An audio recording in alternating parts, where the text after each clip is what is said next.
Hey, what's up, Roxstars? It's Rox with a little bit of talk about what's at the top of the blogs. Pen, rotating my stylus.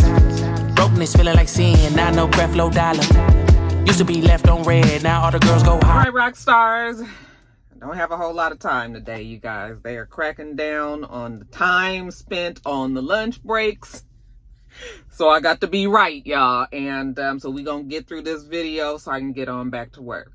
Okay, first. And as you can see, we are in the studio again today. You know, I know that Blue clicking around in the background and barking and drinking water and eating food and everything else that he does can get on your nerves. I realize that. I also realize that many of you guys are too nice to tell me that it does get on your nerves. But I mean, I do know that that can be annoying. So whenever I can, it's not going to always be, but whenever I can, I'll make sure that I get out to the studio to do these videos because, yeah, that can be a lot. Okay, y'all ain't came here for all of that. So we in the studio today, you guys, and let's get through these stories. First story up, Juan&Robyn. Looks like congratulations are in order. It seems that after the last episode of Real Housewives of Potomac aired, we found out that these two are indeed married now. That's right, you guys. Apparently, they really did get married after the brother-in-law got married out in Jamaica, and that is supposed to wrap up the season of Real Housewives of Potomac. I think they said it's going to be on the finale, the very intimate wedding of Robyn and Juan. I guess we're going to be able to see some of it. We'll see. But yeah, they're saying that they are indeed married. So I guess the girls will have to eat their words. Well, I guess all of us do, because child, we always like, ain't no damn wedding happening. And maybe Robyn has Karen to thank, as Karen kept on pulling that card on her. And but you know, they put it off so long that most of us didn't believe that it was going to happen. But honey, Robyn and Juan was like, fooled you. Now I wonder if in retrospect, does she regret that decision, considering that Juan is wrapped up in this legal battle? It's not a legal battle. It is actually a scandal of a case that's happening where, or an investigation, I should say, where, you know, the school that he works at, him being one of the coaches on the basketball team, and the other coach that lied to one of the players and tried to get him in a relationship and put his pictures out and had this whole extortion thing happening. Juan was aware. He's named in the lawsuit. And now they done got married. And I'm just like, what is going to happen? I don't know in this case. I mean, I'm assuming that stuff is criminal. Can they attack the finances too? Will Juan, you know, could Juan possibly go to jail? Could Juan possibly have to come out of the pocket? You know, these are the questions that need answers. I don't have an answer to, but maybe my real rock star lawyers, the real ones, please. Maybe you guys can let us know. Put us up on game. Let us know what happens. And does any of that trouble that Juan is in trouble with tie itself to Robyn as well? I sure would hope not, considering Robyn is probably the one that makes more money out of the two. Okay, not that I'm in either one of their pockets.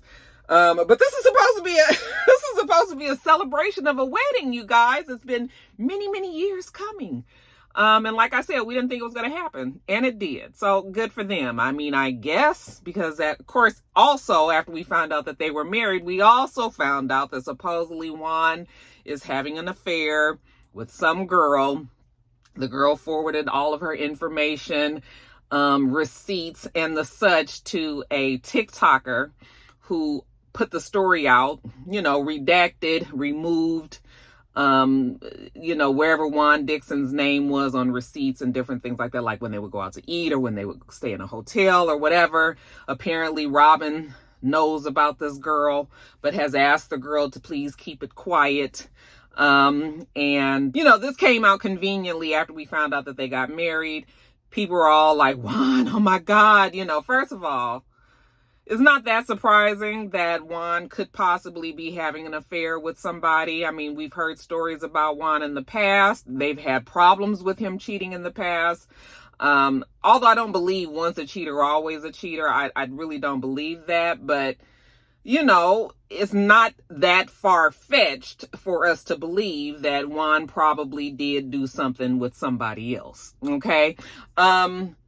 But my problem with this story is my problem with all of the stories when mistresses decide that they want to blast the man that they've been having an affair with when you know that they're either married or involved with someone. Why now are you deciding to blast them? Because of the story of them coming out and getting married?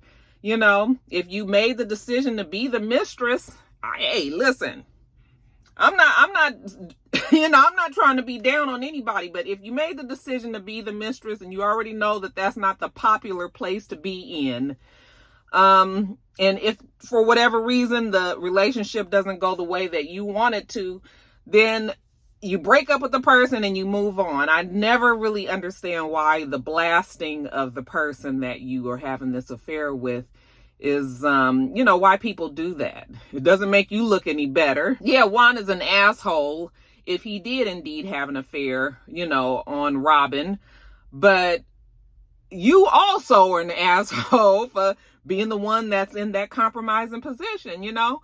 So it's just sort of like, what do you get out of this? All it shows is that you've made the bad judgment of having an affair with somebody that's with someone, and you probably won't be that main person in their life. You know, it's just, I never ever like the person that blasts the other person, even if the other person is wrong. It's just, I don't like that. So, you know, even though everybody is all up in arms about Juan and Robyn, I mean, shit, the damn rumors say that Juan and Robyn have an understanding, that it's an open relationship, that, I mean, you know, I've heard stories that possibly Robyn may be swinging for the other team. Is that politically correct, child? I don't never know. I'm not trying to be offensive, but, you know, there's all these rumors. They may or may not be true, but the whole thing is that I don't like when people do that. Was Juan wrong? I mean, I would think that he's wrong. If you want to be out with other people, then why would you marry somebody, you know? Other than it being because you feel like you've got to prove somebody wrong. I mean, they have been writing Juan and Robyn quite a bit about, you know, them being married and all of that. So, but yeah, I don't know. All I can say is, yeah, I don't like that shit. So it's not that big of a deal to me, only because it doesn't seem to be that big of a deal to Robyn. Hell, if she's okay with Juan, whatever Juan is doing, then what the hell we mad about? Okay, it's a lot of people that have arrangements in their relationships, arrangements in their marriages. It might not work for everybody, but it might work for them. Okay, and if that's what they want to do, then fine. All right, so I can't worry myself about it, but yeah, wasn't feeling the girl that blasted it. Y'all let me know how y'all feel about y'all going and swallow your pride and give Juan and Robyn the congratulations that come when one enters into marital bliss. I mean, I feel like Juan and Robyn have been together so long that, you know, they've decided that this is what it's going to be. And I mean, if they got these little side extra things and if the other one approves it, I mean, child, I can't even worry myself about it. But that's what they saying. That's what they saying. How y'all feel about all of that, though? Go on and get a congratulations to the happy couple. And then let me know if you believe that old girl and Juan was having a little side thing. Put all of that down in the comment box. Now all the girls gon' follow. All the fake fans gon' pile up. I need peace to borrow. Get that shit right back. All right, you guys, I actually wanted to start the video with this story because this story is the more important story, but I don't want to have me talking about shootings at the, you know, at the beginning of my videos with YouTube tripping about this censorship and no cursing and talking about violent things. And, you know, so just to be safe, that's why this story is coming up number 2. But I don't want you guys to think that I think that Robyn and Juan is more important than the 11 people that were killed in Monterey Park, excuse me, in California. That is a mostly Asian community. I think they said 64% of the community is Asian. It used to be a Mexican community back in the day, but it is a Asian community that was celebrating Lunar New Year. And much like Americans celebrate New Year's Eve, New Year's Day, here in America, these different communities of different races and nationalities, they also have their own special days that they celebrate. And in this case, Lunar New Year, you know, the people go out, and I'm assuming, you know, it's parties and foods and drinks and, you know, many of their, whatever their cultural traditions are.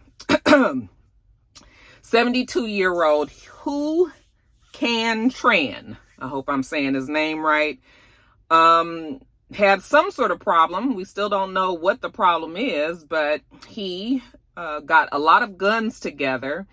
Most importantly in this story, a semi-automatic. He had an extender on it.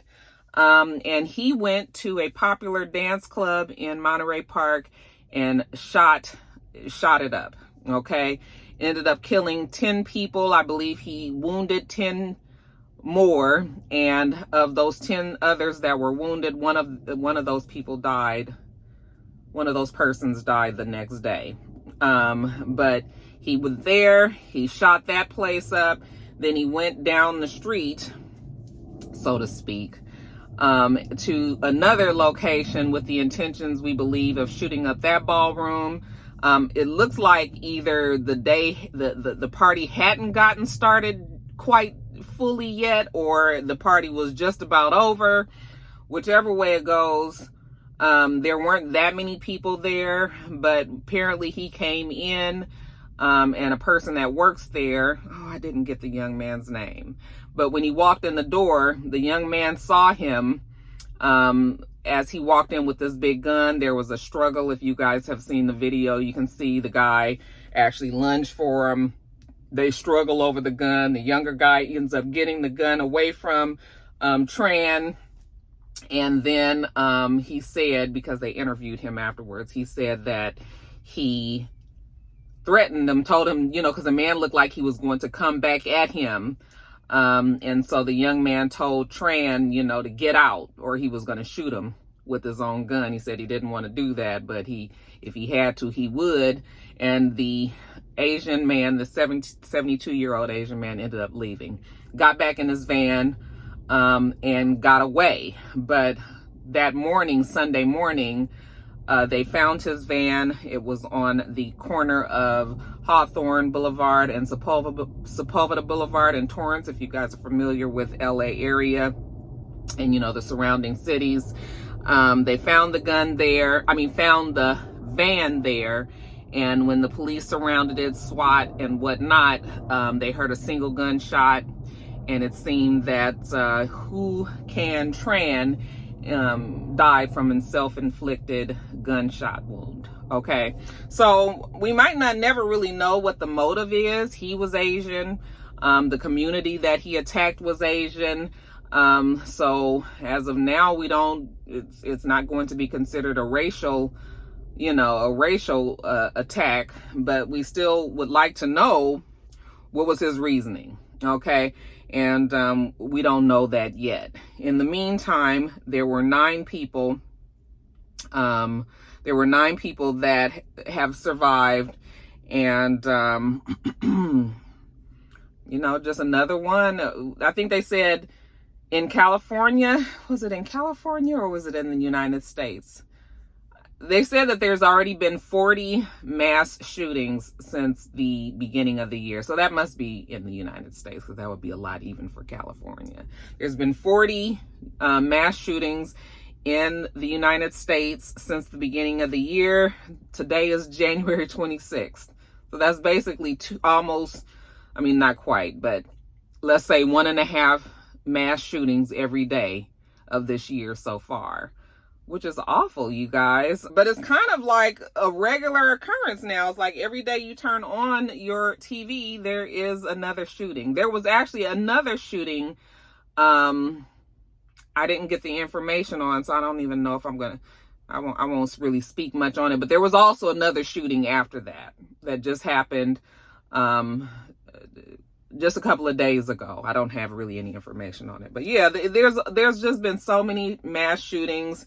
He had the gun that was illegal to carry.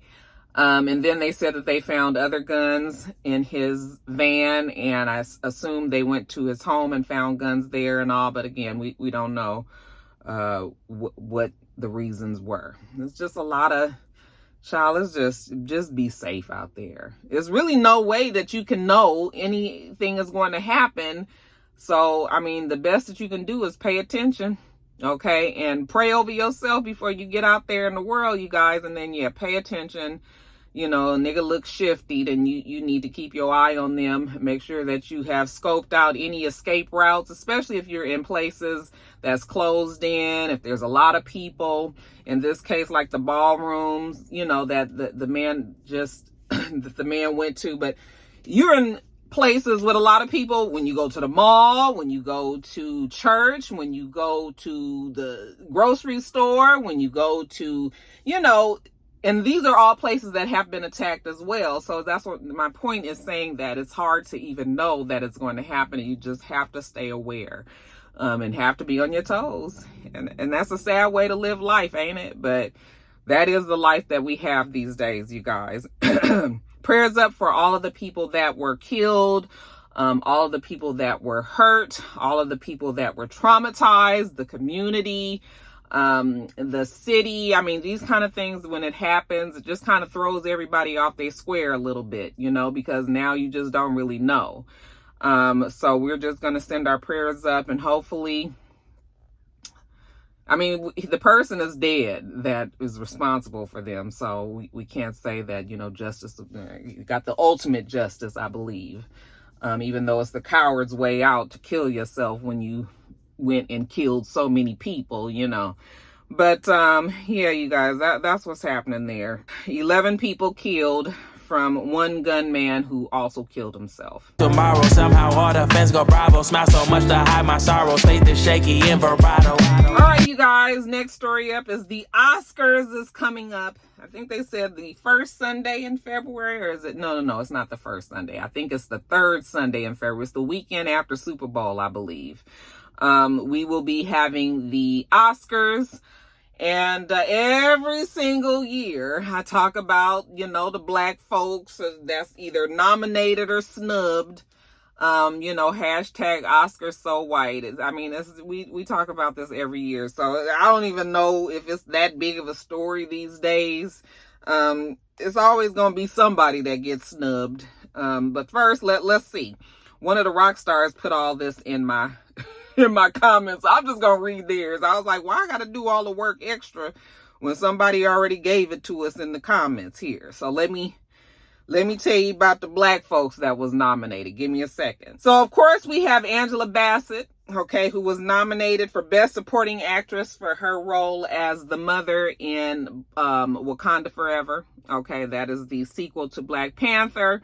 I believe that she is actually going to win that. She's won everything so far. You know, she won the Golden Globes, and I think she won, there was another, was it Critics' Choice? She won something else, but I think Angela Bassett is going to be our girl. We have Brian Tyree Henry. He won Best Supporting Actor for, I mean, he didn't win it. He was nominated Best Supporting Actor for, I can't think of the movie. Maybe I'll put it on the screen. Okay. Rihanna is nominated for Lift Me Up, the song, the soundtrack song for Wakanda Forever, okay, for Best Original Song. So good for Rihanna. We have Ruth E. Carter, who was nominated for Best Custom Designer, Best Costume Designer, excuse me, you guys, for Wakanda Forever. I believe that she won in the past. What was it for, though? Was it for for Black Panther? We've seen her name come up quite a bit. She's done a lot of movies. I know she also did the movie that Chadwick Boseman, the last movie that he was in. I think she was the costume director for that. Was that the movie that she won for? Anyway, Miss Carter is definitely somebody who, she's a contender for sure. She's been nominated numerous times, so good for her. But the snubs, the biggest snubs in the Black community anyway, is Viola Davis, who was not even nominated for Best Actress for her lead role in The Woman King, and neither was Danielle Deadwyler. She was not nominated for her lead actress role in the movie Till, okay, about Emmett Till. And people are upset about that, but like I said, I mean, it happens. It happens. I did not see The Woman King. Maybe I will watch that because Mr. ended up seeing it on the you know, on the box. He was working and he was out of town and he watched it on the box. And I was like, how you gonna watch the movie on the box? We were supposed to go to the movies to go see it. And he was like, oh, because it had been so long and I thought maybe you didn't want to see it no more. So then he done saw the damn movie. So now I got to, don't you hate when they do that? It's just sort of like that we were supposed to go to the movies anyway. So I didn't see Woman King, and I actually didn't even see Teal. But from what I understand, everybody did a great job in both of their respective roles. And so people are upset that they were snubbed. But I mean, you know, you win some, you lose some. We all know of the immense talent that both of these ladies have, especially Viola Davis, who has won in the past and doesn't have to prove herself anymore. You know, I'm sure that Viola Davis is going to be just fine. She'll continue to get her roles and everything. But yeah, I guess that does suck that, you know. But there was so much controversy behind The Woman King especially. And that's probably why they decided that Viola Davis was not going to be their one. Like I said, I believe that Angela Bassett will win that. And I think she deserves it. I think she did an incredible job in Wakanda Forever. You guys know that I am extremely biased though, because I just love the Black Panther franchise and the Avengers and the Marvel movies. Like, you know, that's my thing. So I'm hoping that Rihanna and I'm actually hoping that, you know, we root for everybody Black. That's what we rooting for. Okay, so we'll see. Again, the show comes on the third week. I think the week after the Super Bowl. I'm sorry, you guys, I don't have the date. I'll put it on the screen, okay? You guys tell me about any people that I may have left off, you know, your hopefuls, and other people that you think may have been snubbed that might have deserved a nomination. Y'all leave all that below. I can't hold a frown too long. I can't stay down too long. All right, you guys, and speaking of new movies that are coming, Girls Trip 2 is on its way, you guys. It has finally been confirmed that there will be a sequel to the ultra immensely successful Girls Trip that stars Queen Latifah, Jada Pinkett Smith, Regina Hall, and Tiffany Haddish. We will still have the same producer, Will Packer. We still have the same writer and director, Tracy Oliver. And this time the ladies will be taking a trip to West Africa, and this one will take place in Ghana. Okay, so that budget has been blown up because of the success of the first movie. I think they said it cost $19 million to make the first movie, and the movie grossed over $140 million. So that is a success, especially in Black movie terms, but really in any movie terms, you know, these days. Well, that was before the pandemic. That was before the pandemic, okay, when people were definitely still going to the movies. But I believe that Girls Trip 2 has the potential of making that much money or even more, except for one slight issue. That is Tiffany Haddish's, you know, the trouble that she had landed herself in last year. You guys know that the folks was not too happy with Tiffany for participating in that Funny or Die sketch with Aries Spears, you know, about, you know, how to catch a predator, not to how to catch a predator, but like not leaving your child with a predator or something like that. The video didn't look good either, any way you looked at it. There was no way to make anything positive out of that video. And Tiffany Haddish did get a lot of backlash for that. And she also ended up having to pay the family for the story to go away. I will never understand why she didn't do that in the first place.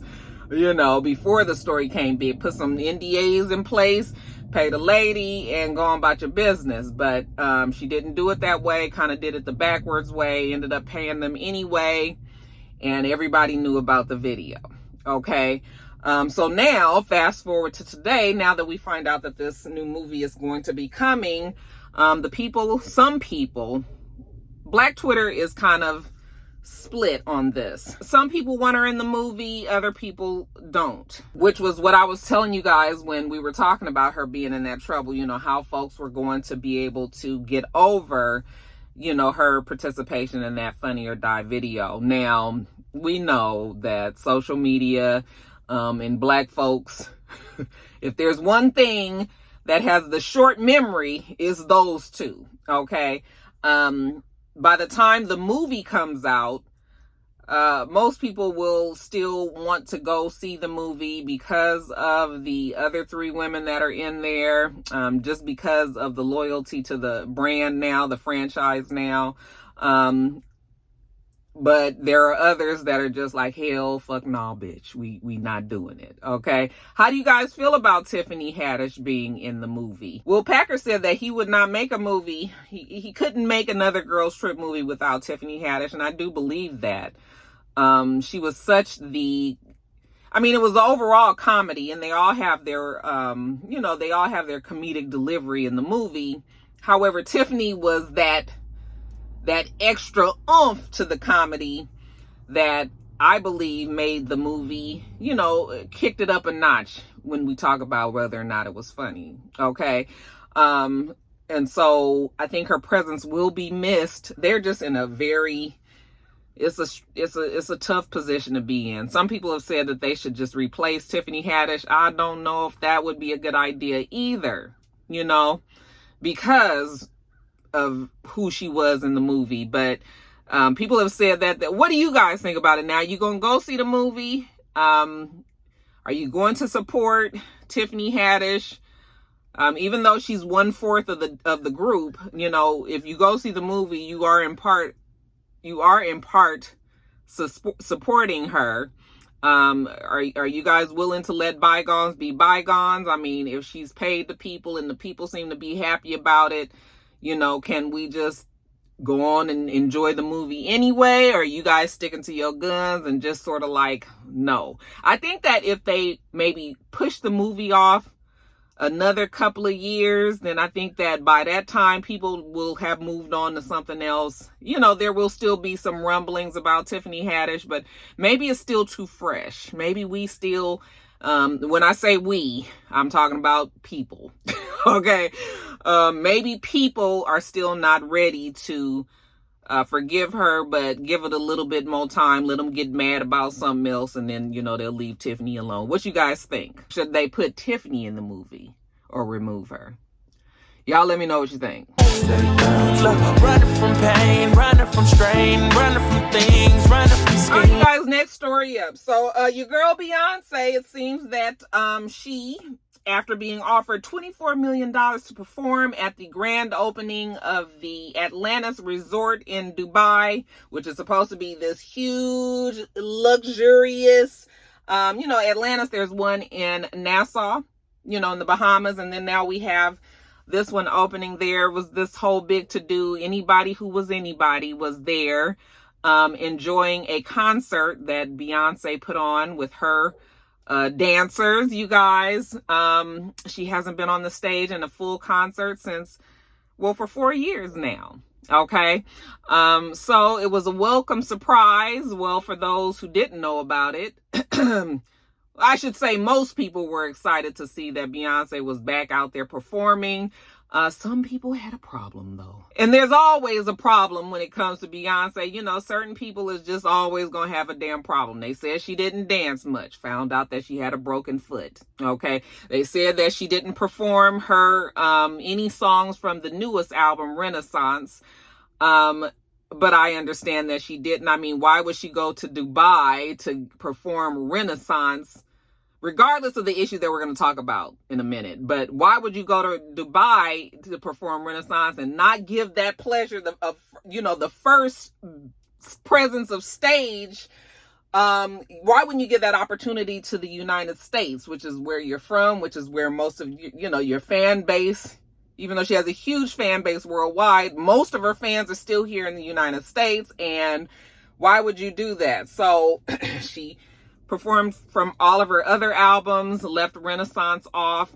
People were upset that she made $24 million. I mean, who's turning down $24 million? And you ain't killing nobody, you know? People said that that was exorbitant and that she didn't need it, and that she's already a billionaire almost. And, you know, folks is just gonna have a problem all the time. But the loudest complaint came from some members of the LGBTQIA plus community, and transgendered people in particular, who said that they didn't like the fact that Beyonce went over there to perform for a Middle Eastern country that, you know, have like strict anti-gay laws, anti-transgender laws, and, you know, some to the point where you can get killed if you are caught in those compromising circumstances, you know, or if you're in a gay relationship. And they felt that someone who has always upheld the gay community, you know, her actually going over there and performing for them was wrong. Okay.